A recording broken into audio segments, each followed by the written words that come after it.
What if I told you that most of the things you chase success, money, attention, aren't what actually make life better? Most people make this mistake. They spend their lives trying to change everything outside of them, while ignoring the one thing that truly matters themselves. Seneca, one of the greatest Stoic philosophers, believed that a good life isn't about luxury or status, but about clarity, calm, and control. And in this video, we'll explore Seneca's rules for a better life. Rules that still work today. 2,000 years later, stay until the end. Because I'll share a simple, Stoic exercise that Seneca himself practiced daily. One that can instantly bring peace to your mind and strength to your character. Let's begin. Seneca lived in ancient Rome in age of power, ambition, and constant pressure. He was wealthy, famous, and close to Emperor Nero. But he also saw how easily success can destroy a person. He wrote letters to his friend Lucilius, guiding him and us on how to live with wisdom in a noisy world. And if you think our modern world of social media, stress, and comparison is complicated, imagine living in a world where your reputation could get you killed. Seneca understood pressure better than anyone. His first rule for a better life was this: focus on what you can control and let go of what you can't. He said we suffer more in imagination than in reality. Sound familiar? We replay conversations, worrying about the future and stress over people's opinions. But most of what we fear never actually happens. Picture an ordinary person in modern America. Let's call him John. John checks his email and finds a vague message from his boss. We need to talk tomorrow. Instantly his mind spirals. Did I do something wrong? Am I getting fired? He loses sleep over something that hasn't even happened yet. Seneca would tell John, pause. You're creating your own suffering. He'd remind him to focus only on what's under his control. His effort, his integrity. His attitude, the rest. Let it go. That brings us to Seneca's second rule. Spend your time wisely. He wrote, it is not that we have a short time to live, but that we waste much of it. Think about how we live today. Endless scrolling, mindless entertainment. Rushing from one thing to another. We're busy but not purposeful. Seneca warned against this illusion of business. He said people are frugal in guarding their money, but waste their time, the one thing it is right to be stingy with. Here's a modern example. Sarah, a young professional, says she's too busy to read, to exercise, to reflect.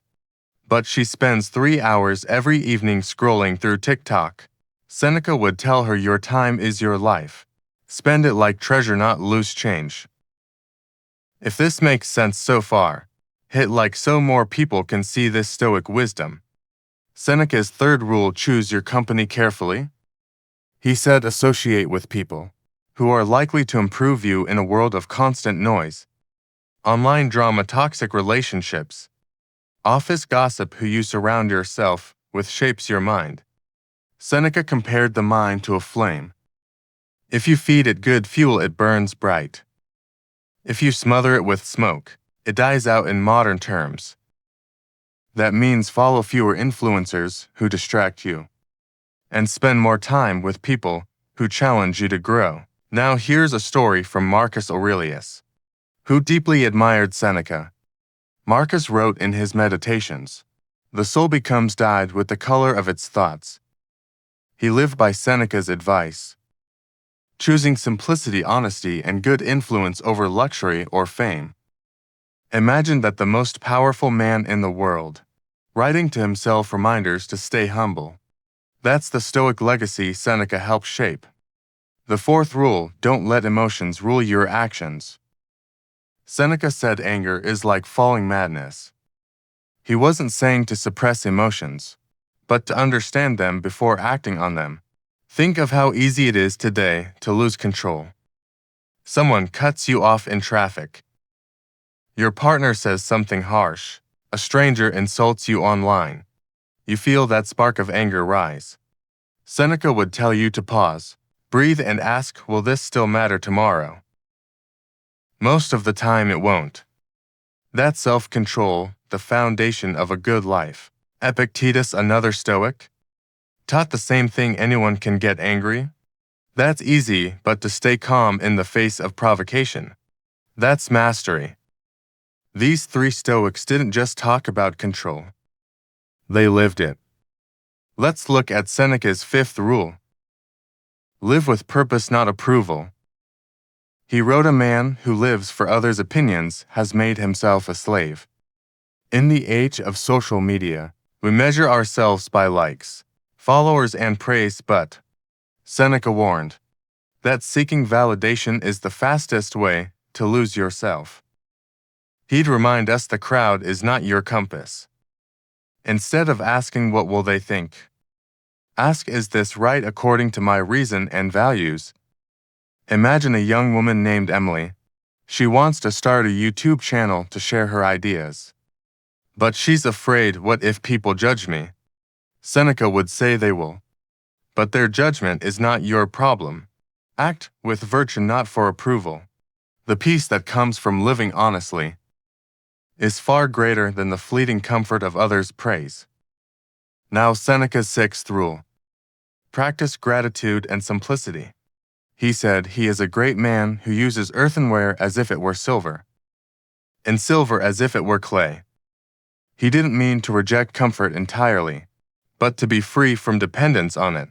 In modern life we chase luxury, better cars, bigger homes, constant upgrades. Seneca warned that this endless desire traps us. He reminded us happiness isn't found in more. It's found in enough. Even Marcus Aurelius wrote about this. Often very little is needed to make a happy life. The Stoics understood what most people forget. Gratitude is not weakness. It's strength. So how can we apply these lessons today? Let's make it practical.